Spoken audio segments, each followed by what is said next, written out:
Olá, eu sou a Silvia Zago, advogada, professora e palestrante, e esse é o Além da Lei, o meu podcast feito em parceria com a ESA, a Escola Superior de Advocacia da OAB.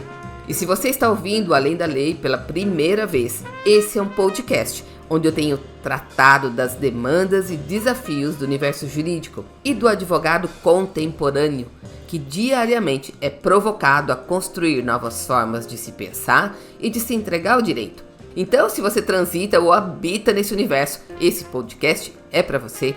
Mas esse podcast também é feito pensando em você que é de outra formação e que do mesmo jeito tem sido desafiado pelas mudanças impostas pelas novas tecnologias e pela necessidade de desenvolvimento das habilidades comportamentais, também conhecidas como soft skills, e que tem se revelado como um diferencial de competitividade e como ferramenta de manutenção das nossas relações e dos nossos postos de trabalho. E então, se você pertence a outra tribo, esse podcast também é idealizado para agregar algum valor à sua vida e à sua carreira. E sendo você da área do direito ou não, aqui você vai encontrar um conteúdo de qualidade, compartilhado sempre de forma leve, bem-humorada e regada a boa música. E se você quiser participar da construção desse conteúdo, envie sugestões de pauta para sileliaszago@gmail.com ou também pelas redes sociais, principalmente o LinkedIn e o Instagram. E para me achar por lá, basta procurar por Silvia Zago. E então, resumindo, nesse podcast eu tenho falado das demandas, dos desafios, das expectativas e das perplexidades que, de forma geral, têm afetado os profissionais de todas as áreas. Porque, independente da carreira ou da formação, espero que você esteja bem preparado para os desafios do ano que só está começando, porque como reza a lenda nacional, por aqui as coisas só começam a fluir e a engrenagem só começa a rodar depois do carnaval. E eu começo o episódio de hoje emoldurando o nosso tema num trecho do milenar livro do Sábio dos Sábios, o livro de Provérbios, e que diz o seguinte, abre parênteses, a resposta branda desvia o furor, mas a palavra dura, essa suscita a ira. A língua dos sábios enfeita a sabedoria, mas a boca dos tolos, essa só espalha bobagem. A gente fica feliz quando dá uma resposta adequada, e a palavra dita a seu tempo, quão boa ela é. Fecha parênteses.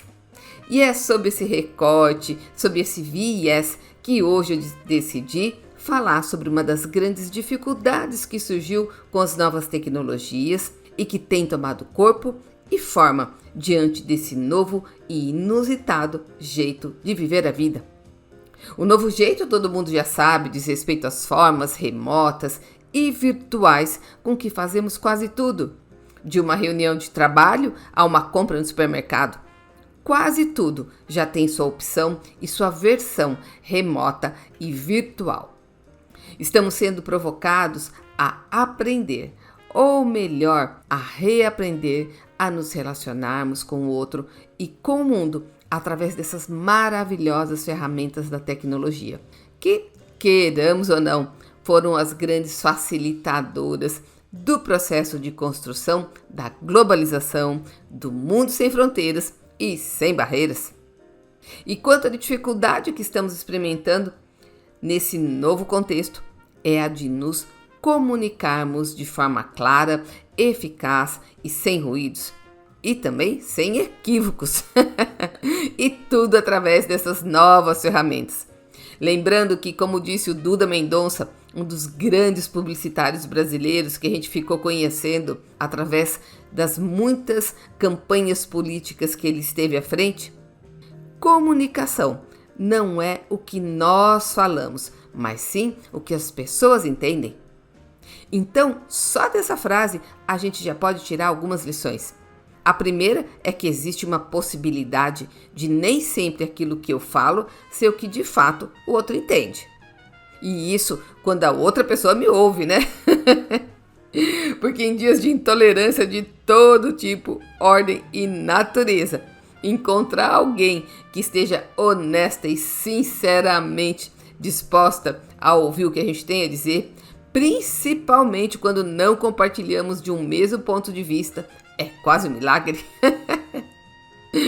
Mas a segunda lição, se é que eu entendi direito, é que boa parte da responsabilidade da comunicação, ou melhor, da eficácia da comunicação, recai sobre quem fala e não sobre quem ouve, também conhecidos respectivamente como emissor e receptor. Um emite a mensagem e o outro recebe a mensagem. Mas essa frase do Duda Mendonça também me remete ao dialeto jurídico que praticamos por séculos e não raro foram vistos como símbolo de ostentação de poder e de conhecimento. Mas vamos combinar, só quem faz parte do clube é que entende o dialeto. O cliente, que em tese deveria ser o grande beneficiário do nosso conhecimento e objeto das nossas orientações, de regra acaba saindo de uma reunião mais confuso do que chegou, impotente diante da falta de entendimento e de compreensão dos termos tão técnicos e do vocabulário tão rebuscado. E os impactos dessa verdadeira muralha que nós deliberadamente erguemos na comunicação, somado ao descontentamento das várias camadas de clientes e também as demandas por celeridade e transparência da nova economia, a meu ver, foram, em boa e certa medida, propulsores de alguns movimentos destinados a simplificar e a desmistificar a comunicação entre advogado e cliente e entre o advogado e a sociedade como um todo, como é o caso do Law Without Wall, ou seja, do direito sem muros ou direito sem paredes, desenvolvido pela Michele de Stefano e patrocinado pela Universidade de Direito lá de Miami, e que propõe uma mudança de mentalidade, ou seja, a velha e tão falada mudança de mindset, para atender um mercado global, dinâmico e complexo, e que exige dos profissionais de direito, além de outras habilidades, que cá entre nós o rol só está aumentando, o desenvolvimento de um tipo de comunicação que derrube os muros da lei, tornando o seu conteúdo acessível e compreensível. E se a gente for parar para pensar, até mesmo o Visual Law surgiu como uma resposta quase irônica e provocativa para a falta de entendimento do que estava sendo escrito nos contratos, por exemplo, porque a quem eles mais importavam, ou seja, às partes, eles se revelavam como incógnitas e mais que isso, levando até mesmo essas partes a assumirem responsabilidades para além do que podiam suportar. E isso por absoluta falta de compreensão dos termos altamente técnicos, também conhecidos como juridiquês. Então, a saída que a gente encontrou para que pudéssemos ser entendidos foi desenhar. E foi assim que nasceu o Visual Law, que hoje tem sido utilizado em contratos, petições e outros tantos documentos. Mas se você está preocupado com essa proposta de simplificação, eu asseguro para você que isso aqui não é uma ode à simplificação indiscriminada da comunicação, especialmente a jurídica, porque, como diz o professor e pesquisador René Ruggieri, a tentativa de simplificar a comunicação, ela só é boa quando ela não é exagerada. Ou seja, o nosso grande desafio é achar esse limite, essa tensão que se instala entre o simples e o simplório. Mas desistir não é uma opção. Pelo contrário, estamos ficando especialistas, verdadeiros PhDs em superar desafios. E nesse caso, diante de equipes e clientes intergeracionais, multiculturais, multidisciplinares, a gente tem a difícil tarefa de desenvolver uma comunicação mais assertiva e mais eficaz e que cumpra seu papel junto a esse público tão diverso e diversificado. Mas, considerando o lugar de destaque e preocupação que esse tema tem ocupado em diversos espaços, eu reuni e trouxe aqui pra gente alguns dos tipos ou das formas de comunicação que eu tenho ouvido por aí. Como, por exemplo, comunicação assertiva, comunicação empresarial, comunicação não violenta, comunicação verbal, comunicação corporal, comunicação visual, comunicação digital ou virtual, comunicação síncrona e comunicação assíncrona. E a lista não para por aí. Então, aquilo que em tese parecia ser uma coisa simples, que nos primórdios dos tempos se resumia a um bater de tambor e um sinal de fumaça, hoje é infinitamente mais complexo e exige de nós muito mais do que a gente imagina.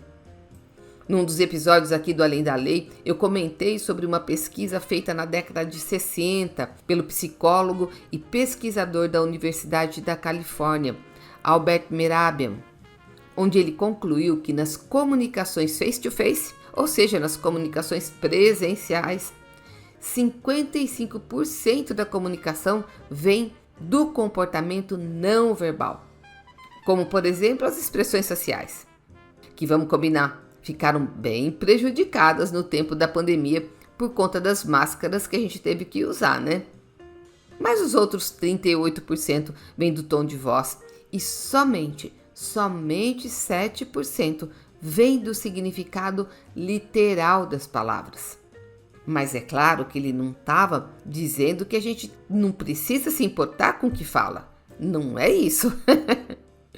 Mas sim que deve haver uma coerência, uma consistência entre esses 3 fatores. Inclusive, ele nos alerta que se o que eu estiver falando não refletir a minha atitude, o meu comportamento, o que prevalece na mente do outro, na percepção de quem está me ouvindo, é a minha atitude. Fato esse comprovado pela perda de milhares de seguidores dos famosos e influencers quando eles arriscam participar dos reality shows, porque acabam revelando que o que eles falam em público às vezes não se reflete naquilo que eles fazem no privado. Falta de coerência entre o que se diz ser e entre aquilo que se é de verdade. Então, sob essa ótica, parece fazer muito sentido quando a gente ouve que os pais ensinam pelo exemplo, o que para mim também pode se estender para os mentores, para os professores e líderes em geral. Ó, o tamanho da responsabilidade. Mas eu só estou trazendo esse tema de novo nesse episódio para lembrar que essa pesquisa, que permanece com impacto global, especialmente quando se fala do papel da importância da comunicação não verbal no momento de a gente expressar os nossos sentimentos, essa pesquisa ela foi realizada com base num processo de comunicação presencial e que justamente por isso foi capaz de fazer essa leitura e essa mensuração do impacto da comunicação não verbal, ou seja, da comunicação através de gestos e expressões. Só que agora, passados mais de meio século e impulsionados pelas transformações provocadas pela pandemia, nossa comunicação é, em boa e generosa medida, feita virtualmente e remotamente, seja através de telefones, e-mails, redes sociais, chats, vídeos, até o já consagrado WhatsApp. E eu juro que eu procurei trazer para você alguma pesquisa sobre o percentual de tempo que a gente está empregando em contatos virtuais, se comparados aos nossos contatos presenciais, mas pelo jeito ninguém ainda se debruçou sobre esse fenômeno. Acho que é para se poupar de um susto. Porque a diferença deve ser abismal. E justamente por isso, ou seja, pelo fato de grande parte da nossa comunicação estar sendo realizada de forma virtual, é que muitos problemas têm surgido, tanto nas esferas dos relacionamentos profissionais como dos relacionamentos pessoais. E de regra, esses problemas têm a ver com ruídos, má interpretação ou simplesmente uma questão de timing. E eu explico. Bom, em primeiro lugar, vamos falar dos ruídos. Dos muitos ruídos que podem interferir numa comunicação. E por ruído eu quero dizer tudo aquilo que pode prejudicar a mensagem que eu estou querendo passar e que pode fazer um barulho. Tipo seu vizinho fazendo uma reforma no apartamento de cima justamente na hora que você vai entrar numa reunião, porque seu modelo de trabalho agora é híbrido e agora você está em casa. Ou você está dando uma aula online, ou gravando podcast e começa a bateção. Também pode ser uma sirene, um cachorro latindo ou pessoas conversando no mesmo ambiente. Esses são chamados ruídos físicos. Mas eles também podem ser fisiológicos, tipo você está com uma dor de cabeça terrível ou qualquer outra disfunção que interfira na qualidade da sua comunicação.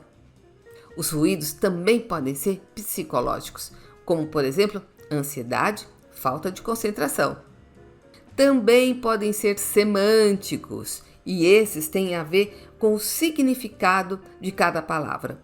Isso acontece com alguma frequência em comunicações com pessoas de diferentes países e regiões. E aqui no Brasil, que é um país de dimensões continentais, estar atento a essas diferenças regionais é, no mínimo, uma questão de juízo.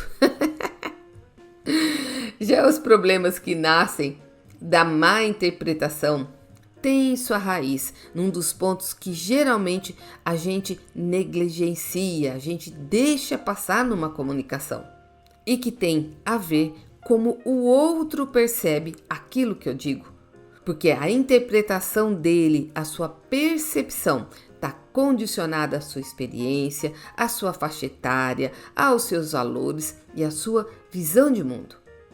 Nós temos uma forte tendência de avaliar o potencial ou o estilo de interpretação do outro, tendo como referência o contexto físico, ou seja, a gente toma como base aquilo que a gente vê, o que está à amostra, que pode ser um título, uma roupa, um relógio, um vocabulário, um cargo e assim por diante.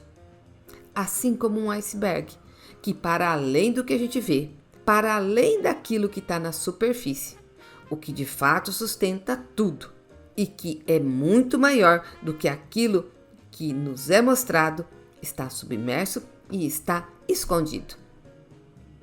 E por fim, sob a ótica dos problemas decorrentes do timing nas comunicações virtuais, não sei se você já ouviu, mas está começando a integrar nosso vocabulário duas novas expressões. Ou melhor, não sei se a gente pode chamar de novas, mas com certeza agora elas começaram a fazer mais sentido e a ter maior aplicabilidade. E eu estou falando da comunicação síncrona e assíncrona. Isso mesmo, até o nosso vocabulário não ficou imune às mudanças. Mas onde elas nasceram, onde elas vivem e do que se alimentam? Os conceitos são bem simples. A comunicação síncrona é aquela em que o emissor e o receptor conversam em tempo real. E isso vale para qualquer situação. Pode ser por telefone, chat, vídeo. Eles não precisam estar presentes no mesmo lugar, no mesmo espaço, tipo uma sala de reunião, um escritório ou uma mesa de bar. O destaque nesse tipo de comunicação é que ela tem que acontecer em tempo real. Bom, então agora ficou fácil de entender o que é uma comunicação assíncrona, né? Assíncrona é aquele tipo de comunicação que não acontece em tempo real. Tipo um e-mail, você manda e espera pacientemente, sem ter uma crise de nervos ou uma crise de ansiedade, a outra pessoa responder. Então, resumindo, na comunicação síncrona, eu não preciso dividir o mesmo espaço com o outro. A única coisa que eu divido com ele é o tempo, que tem que ser o mesmo. Já na comunicação assíncrona, eu não divido nem espaço e nem tempo. Simples assim. E essas expressões entraram para a pauta do dia e dos podcasts, porque com o trabalho à distância, boa parte da nossa comunicação tem sido à distância também. Só que existe um aumento de pressão e de ansiedade por respostas imediatas. Tudo é para ontem. Que eram fáceis de obter essas respostas quando a gente trabalhava no modelo presencial. Era só marcar uma reunião, ou ir na mesa do colega do lado, ou se encontrar na hora do café, ou no corredor. Ou seja, no modelo presencial de trabalho, a comunicação acontecia em sua grande parte de forma síncrona. Então, a diferenciação entre esses dois conceitos está se tornando relevante para a gente enfrentar mais esse desafio deixado de herança pela pandemia. Dentre os desafios da comunicação assíncrona está a necessidade do profissional moderno desenvolver a habilidade de autogestão e de um melhor gerenciamento do seu tempo, de forma que ele não perca prazos, não procrastine, não passe o dia inteiro deixando tudo para depois e não crie um depósito particular de mensagens para responder. Por outro lado, a gente tem que desenvolver também uma certa objetividade, uma habilidade de sermos mais objetivos nesse tipo de comunicação. Eu tenho ouvido várias queixas de alunos e colegas sobre a falta de objetividade. Como, por exemplo, a pessoa que entra em contato com você através do WhatsApp e começa assim: Olá, tudo bem? Como se o outro estivesse full time, o tempo todo, conectado e à disposição. Portanto, a gente tem a árdua tarefa de considerar que talvez as pessoas não estejam o tempo todo disponíveis e, mais que isso, não estejam disponíveis o tempo todo para nós. Especialmente comunicações através do WhatsApp, contextualizar quem vai receber a mensagem, ir direto ao ponto e aguardar o tempo do outro tem se tornado uma boa receita de sucesso. Porque na vida como ela é, os profissionais que estão trabalhando remotamente possuem tempos e rotinas diferentes das nossas. Mas se a comunicação assíncrona tem pontos positivos, e ela tem, um deles é darmos ao outro o tempo necessário para avaliar a situação e estruturar de forma mais embasada a sua resposta. Então, não dar esse tempo e pressionar por uma resposta imediata pode ser, em última análise, um verdadeiro nonsense. Mas os estudiosos desse tema são unânimes em dizer que, especialmente em ambientes corporativos, sejam eles empresas ou escritórios, não existe uma forma certa, não existe uma receita de bolo para uma comunicação eficaz. O que existe são acordos, são fórmulas que funcionam melhor dependendo da equipe e dependendo da cultura. Mas é claro que sempre algumas cautelas ou boas práticas a gente pode construir e a gente pode implementar, certo? Então vamos lá. A primeira boa prática que a gente pode imprimir na nossa rotina é saber priorizar o que de fato é importante. Isso evita que a gente perca o foco e fique atolado naquelas montanhas de mensagens e notificações que recebemos diariamente. É quase um bombardeio. Portanto, cabe a nós definir quais assuntos merecem uma comunicação síncrona e quais merecem uma comunicação assíncrona.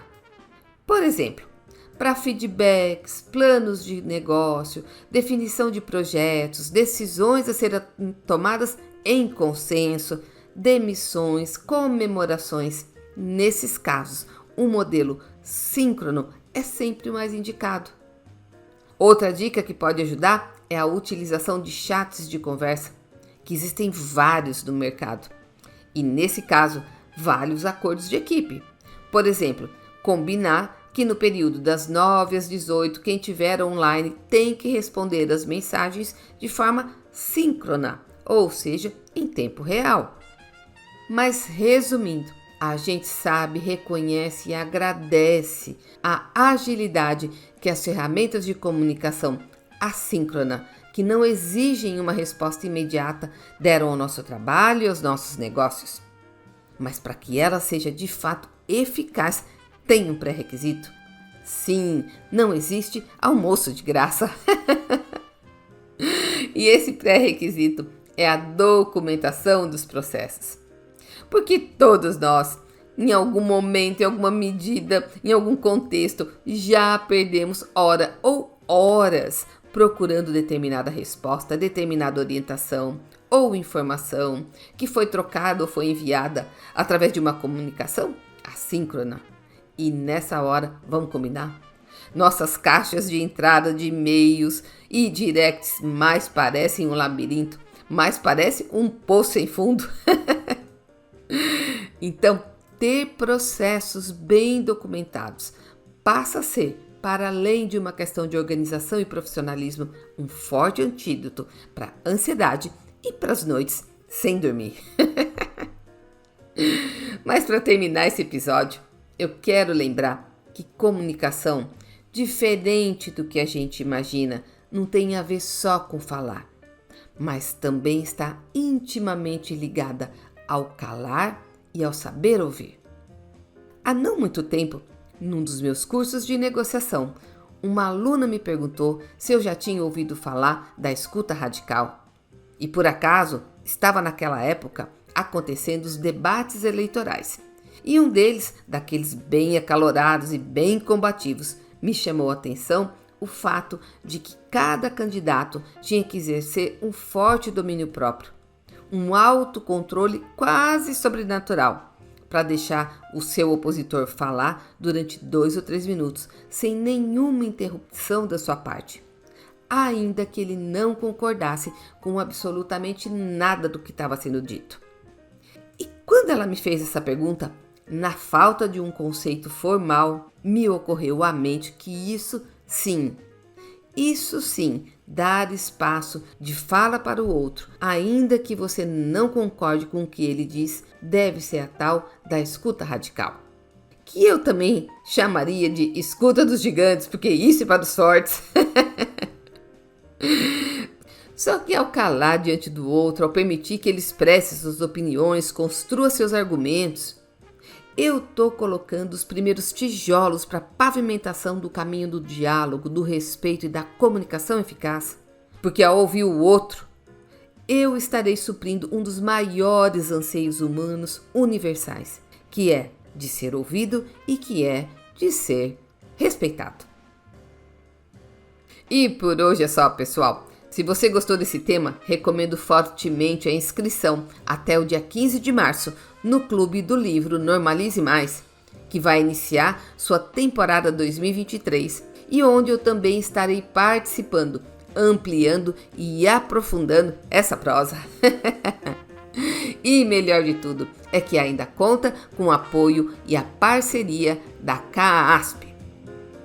Mas para ouvir e compartilhar todos os episódios do Além da Lei, basta acessar www.silviazago.com.br. Abraços, saúde e até o próximo podcast.